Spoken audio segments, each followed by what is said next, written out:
Hello there. Last night a major Brexit milestone was reached. That of making a Brexit Implementation Period extension impossible.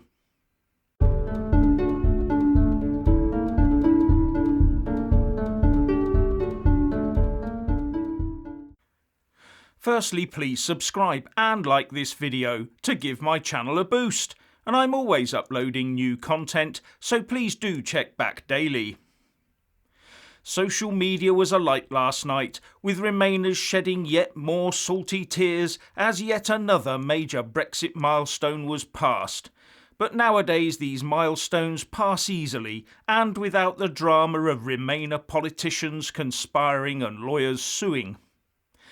At 11 p.m. last night, the clause allowing both sides to agree to a Brexit Implementation Period extension via the Joint Committee became time-barred.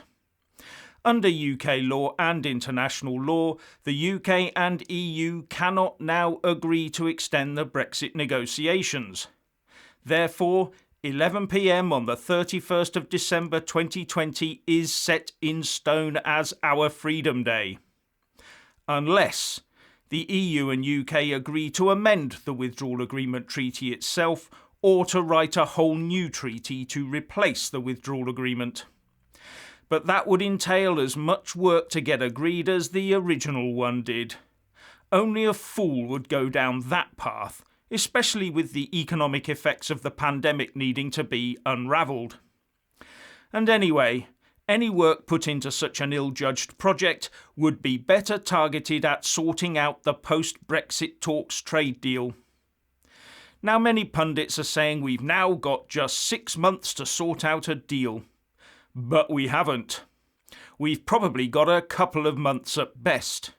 After the EU kept stonewalling with their insistence on asking for the impossible from the UK over the last 6 months, egged on by our own pro-EU mob, hoping it would lead to an extension, we now have the stark truth that any trade deal will have to be fully agreed and completed by September in order for it to be ready to go through the EU legislative process.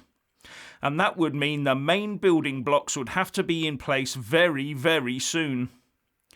And this has been partly signalled by the appointment of the UK chief Brexit negotiator, David Frost, as the new National Security Advisor starting, I believe, in September, when Sir Mark Sedwill is now due to stand aside from that post. Now, any trade deal with the EU and UK will, if agreed, in all probability, have to be in the form of a ratified treaty, whether agreed before or after the Brexit implementation period ends. So we must continue to keep a beady eye on what our politicians sign us up to on the international stage. And it's not just this deal right now either. There will doubtless be attempts in future to re-tie the country into the EU structure, especially if the current Labour Party ever got its hands on the levers of power. And the SNP, for example, although currently irrelevant, will continue to press for the EU to get as many tentacles into us as possible in order to help facilitate their aims of Scottish independence. Our UK independence and sovereignty has been hard won, and maintaining it will require continued watchfulness and the readiness to leap once more into the breach to put a stop to any plans to once again give it away. And the best way to do this is to immediately start forging our own independent path, because every step we take down it makes it harder for the rejoin the EU brigade.